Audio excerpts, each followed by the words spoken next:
Hello दोस्तों, video शुरू करने से पहले मैं आप सभी से बताना चाहता हूं कि स्टैंड अप क्लासेस का एक और नया चैनल बन चुका है जहां पे डेली आपके एग्जाम सिलेबस से रिलेटेड टॉप लेवल के जीके और करंट अफेयर्स के ऑब्जेक्टिव क्वेश्चंस प्रोवाइड कराए जा रहे हैं ताकि जो आपकी एग्जाम की तैयारी है वो और बेहतर से बेहतर हो सके। सो प्लीज़ इसी वीडियो के डिस्क्रिप्शन में लिंक है, जाकर के नए चैनल को सब्सक्राइब कर लीजिए और साथ में वहाँ पर जितनी भी वीडियोज़ दी गई हैं सभी वीडियोज़ को देख लीजिए, क्योंकि सभी वीडियोज़ आपके एग्जाम के लिए बेहद और बेहद महत्वपूर्ण है। और जैसा प्यार और सपोर्ट आपने स्टैंड अप क्लासेस को दिया है, ठीक वैसा ही प्यार और सपोर्ट आप इस चैनल को भी जरूर दीजिएगा सब्सक्राइब करके। इस चैनल का नाम है ऑनलाइन स्टडी हब।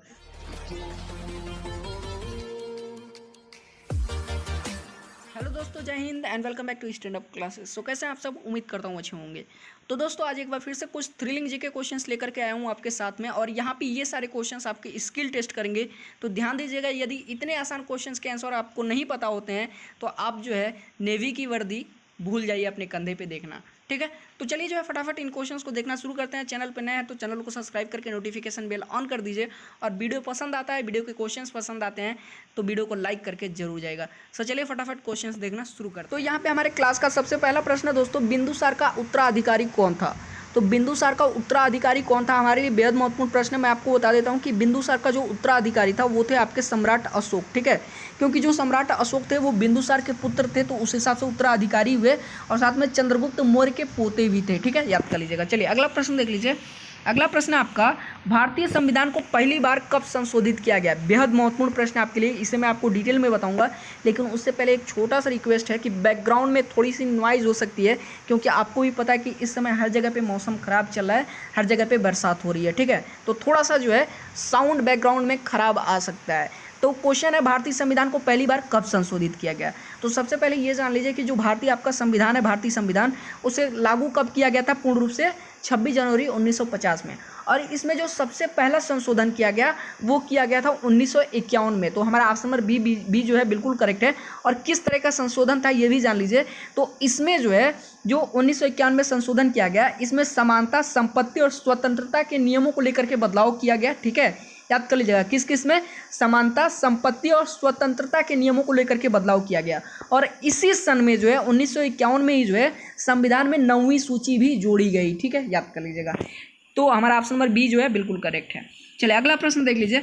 अगला प्रश्न है, निम्न में से किस नदी को बंगाल का शोक के नाम से जाना जाता है? 10 बार से ज़्यादा ये क्वेश्चन मैं आपको पढ़ा चुका हूँ, ठीक है, और 10 बार से ज़्यादा आपके एग्जाम में भी आ चुका है। तो यदि आपको ये नहीं पता है तो कुछ नहीं पता होगा। तो जो है बंगाल का शोक जो है किस नदी को जाना जाता है?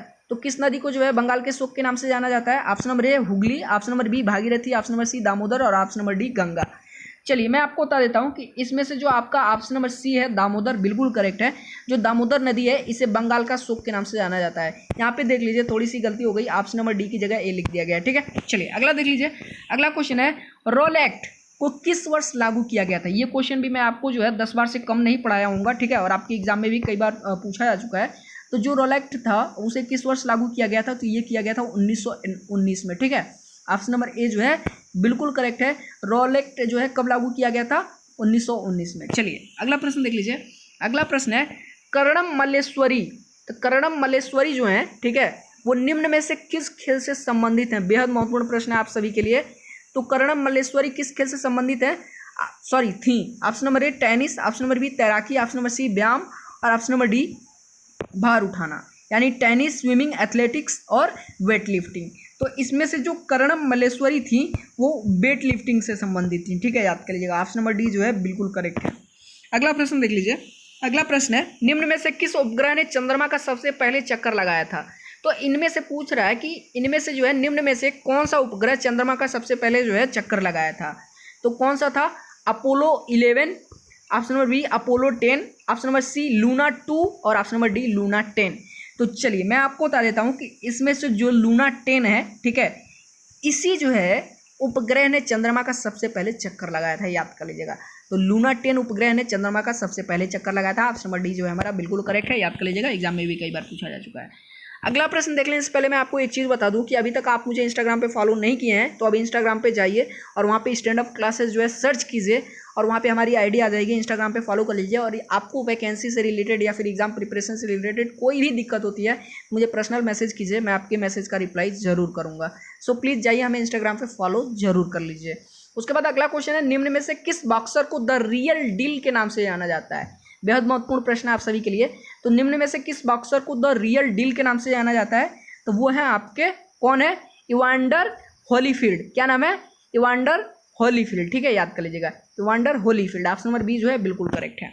अगला प्रश्न देख लीजिए। अगला प्रश्न है सिंधु घाटी सभ्यता का बंदरगाह कहाँ पर था? ये क्वेश्चन मैं आपको 10 बार से ज़्यादा पढ़ा चुका हूँ, ठीक है, और 10 बार से ज़्यादा आपके एग्जाम में भी पूछा जा चुका है। बेहद महत्वपूर्ण प्रश्न है।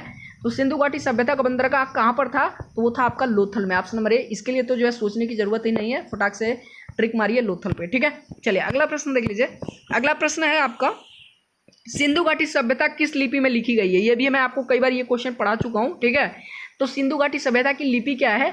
तो वो अभी तक अज्ञात है, ठीक है। तो ऑप्शन नंबर डी जो है बिल्कुल करेक्ट है। सिंधु घाटी सभ्यता की जो लिपि है अभी तक अज्ञात है। एक चीज़ मैं आपको और बता दूं कि अभी तक जो है मैं आपको 20 क्वेश्चन यहाँ पे प्रोवाइड कराऊंगा, और जितने भी क्वेश्चन आप बिल्कुल सही कर पा रहे हैं कमेंट बॉक्स में मुझे जरूर बताइएगा कि आप 20 में से कितने सही कर पा रहे हैं, ठीक है। ताकि मैं आपकी वही चीज़ मैं यहाँ पे देखना चाहता था कि स्किल टेस्ट में इस जो है क्लास में देखना चाहता था कि आप किस हिसाब से तैयारी कर रहे हैं। तो यदि आपका 15 से कम आता है तो फिर आपको अधिक से अधिक प्रिपरेशन की ज़रूरत पड़ेगी, क्योंकि ये जो लेवल है क्वेश्चन का ये बिल्कुल आपके नेवी, एसएसआर, AA और MR का लेवल है। बिल्कुल ऐसे ही क्वेश्चंस आते हैं और इसी की तैयारी नहीं है, फिर आपको तैयारी की काफ़ी ज़रूरत है, ठीक है। चलिए अगला प्रश्न देख लीजिए। अगला प्रश्न है आपका जैन धर्म के वास्तविक संस्थापक किसे माना जाता है? तो जैन धर्म का वास्तविक संस्थापक किसे माना जाता है? देखिए मैं जैन धर्म के जो है कई सारे संस्थापक आपको बताया हूँ, नाम कई सारे, जब मैं डिटेल स्टडी करा रहा था जीके का तो उसमें मैंने बताया था जैन धर्म के जो है संस्थापक कौन है। तो कई सारे मैंने नाम बताए थे अलग अलग, लेकिन जो वास्तविक संस्थापक हैं वो कौन है? महावीर को माना जाता है, ठीक है। माना जाता है, लेकिन ये कंफर्म नहीं है, लेकिन माना जाता है कि महावीर जो है वो जैन धर्म के वास्तविक संस्थापक हैं। ऑप्शन नंबर सी जो है बिल्कुल करेक्ट है, याद कर लीजिएगा। अगला प्रश्न देख लीजिए। अगला प्रश्न है मगध के उत्थान के लिए निम्न में से कौन सा शासक उत्तरदायी है? तो मगध के उत्थान के लिए निम्न में से कौन सा शासक उत्तरदायी है, जरा बताइए मुझे। तो वह है आपका बिंबिसार, ठीक है, याद कर लीजिएगा। ऑप्शन नंबर डी जो है बिल्कुल करेक्ट है। अगला प्रश्न है आपका सिकंदर और पोरस की लड़ाई किस नदी के किनारे लड़ी गई थी? ये भी आपके लिए बेहद महत्वपूर्ण प्रश्न है। आपके एग्जाम में एक बार नहीं 10 बार से ज़्यादा पूछा जा चुका है और ये मैं आपको पढ़ा भी चुका हूँ, ठीक है। तो सिकंदर और पोरस के बीच की जो लड़ाई हुई थी वो किस नदी के किनारे लड़ी गई थी? झेलम नदी के, ठीक है। ऑप्शन नंबर ए जो है बिल्कुल करेक्ट है, याद कर लीजिएगा।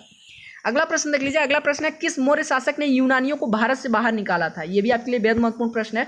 तो किस मौर्य शासक ने यूनानियों को भारत से बाहर निकाला था? तो वो थे आपके चंद्रगुप्त मौर्य, ठीक है। ऑप्शन नंबर सी जो है बिल्कुल करेक्ट है, याद कर लीजिएगा। अगला प्रश्न देख लीजिए। अगला प्रश्न है निम्न में से कौन सी विद्यापीठ सबसे पुरानी है? तो इन चारों ऑप्शन में से कौन सी विद्यापीठ सबसे पुरानी है? Option number A Nalanda, option number B Takshashila, option number C Vikramshila और ऑप्शन नंबर डी इनमें से कोई नहीं। तो इनमें से कौन सी विद्यापीठ सबसे पुरानी है? तो वो है आपकी तक्षशिला, ठीक है। ये तो पूछने की बात नहीं है, फटाक से जो है आंसर पे क्लिक कीजिए कि तक्षशिला बिल्कुल करेक्ट है, ठीक है। ये सब कोई जानता है कि जो तक्षशिला है वो सबसे पुरानी विद्यापीठ है। अगला प्रश्न देख लीजिए। अगला प्रश्न है अजंता की गुफाएं किस काल में निर्मित की गई थी? ये भी मैं आपको पढ़ा चुका हूँ, ठीक है, एक बार नहीं 10 बार से ज़्यादा, और एग्जाम में भी पूछा जा चुका है। तो जो अजंता की गुफाएं हैं वो किस काल में निर्मित की गई थी? तो वो निर्मित की गई थी आपके गुप्त काल में, ठीक है। ऑप्शन नंबर ए जो है बिल्कुल करेक्ट है। अगला प्रश्न देख लीजिए। अगला प्रश्न है किसके शासनकाल में हैंसोंग भारत आया था?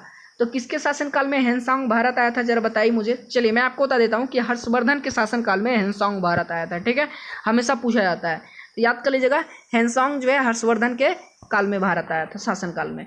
अगला प्रश्न है पानीपत का प्रथम युद्ध कब हुआ था? एक बार नहीं जो है आपके एग्जाम में 10 बार से ज़्यादा पूछा जा चुका है। पानीपत का प्रथम युद्ध, द्वितीय युद्ध और तृतीय युद्ध, ठीक है।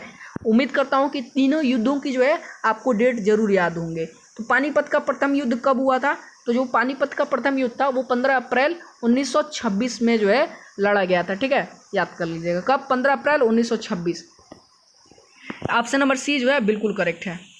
चलिए अगला प्रश्न देख लीजिए। अगला प्रश्न है लड़ाकू पेशवा के नाम से किससे जाना जाता है? ये भी आपके लिए बेहद महत्वपूर्ण प्रश्न है। तो लड़ाकू पेशवा से जो है, पेशवा के नाम से हम लोग बाजीराव प्रथम को जानते हैं, ठीक है, याद कर लीजिएगा। तो बाजीराव प्रथम को जो है लड़ाकू पेशवा के नाम से भी जाना जाता है। बाजीराव द्वितीय मत लिख दीजिएगा, प्रथम रहेगा, करेक्ट है। अगला प्रश्न देख लीजिए। अगला प्रश्न है भारत आने वाला पहला अंग्रेजी जहाज कौन सा था? ये मैं आपको पढ़ा चुका हूँ और एग्जाम में भी आपके पूछा जा चुका है। तो भारत आने वाला पहला अंग्रेजी जहाज कौन सा था? तो वो था आपका रेड ड्रैगन। क्या नाम था? Red dragon. Option number B जो है बिल्कुल करेक्ट है। अगला प्रश्न है आपका डॉक्टर राजेंद्र प्रसाद को संविधान सभा का अस्थायी अध्यक्ष कब नियुक्त किया गया था? ये भी आपके लिए बेहद महत्वपूर्ण प्रश्न है। तो डॉक्टर राजेंद्र प्रसाद को संविधान सभा का जो है अस्थायी अध्यक्ष कब नियुक्त किया गया था? तो उन्हें नियुक्त किया गया था 11 दिसंबर 1946 में। कब? 11 दिसंबर 1946 में। डेट याद कर लीजिएगा, हमेशा पूछता है ऐसे क्वेश्चन।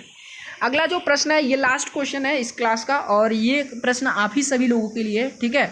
तो जितने भी लोग मुझे देख रहे हैं, आप लोग में एक कमी है कि आप लोग जो है आंसर्स नहीं बताते हैं। तो जितने भी लोग देख रहे हैं, इस क्वेश्चन का आंसर मुझे कमेंट करके कमेंट बॉक्स में जरूर बताइएगा। क्वेश्चन है, स्वतंत्र भारत के पहले लोकसभा अध्यक्ष कौन थे? बेहद महत्वपूर्ण प्रश्न है। तो स्वतंत्र भारत के पहले लोकसभा अध्यक्ष कौन थे? Doctor Bhimrao Ambedkar, option number B doctor Rajendra Prasad, option number C G V Mavalankar, और ऑप्शन नंबर डी है नीलम संजीव रेड्डी। तो जो करेक्ट होगा आप लोग कमेंट करके जरूर बताएगा। और जैसा कि मैंने कहा कि वीडियो पसंद आए, क्वेश्चंस पसंद आए तो वीडियो को लाइक जरूर कीजिएगा। सो प्लीज़ रिक्वेस्ट करता हूं कि वीडियो को लाइक करके जरूर जाएगा। चैनल पे नए तो चैनल को सब्सक्राइब कर लीजिएगा, और अभी तक नए वाले चैनल को नहीं सब्सक्राइब किया तो जाकर के नए वाले भी चैनल को सब्सक्राइब कर लीजिए। वीडियो के डिस्क्रिप्शन में लिंक है, और वहाँ पर जितनी भी क्लासेस दी गई हैं सभी क्लासेस देख लीजिए, जो कि आपके एग्जाम के लिए बेहद महत्वपूर्ण है। सो चलिए फिर मिलते हैं नेक्स्ट वीडियो में, तब तक के लिए धन्यवाद।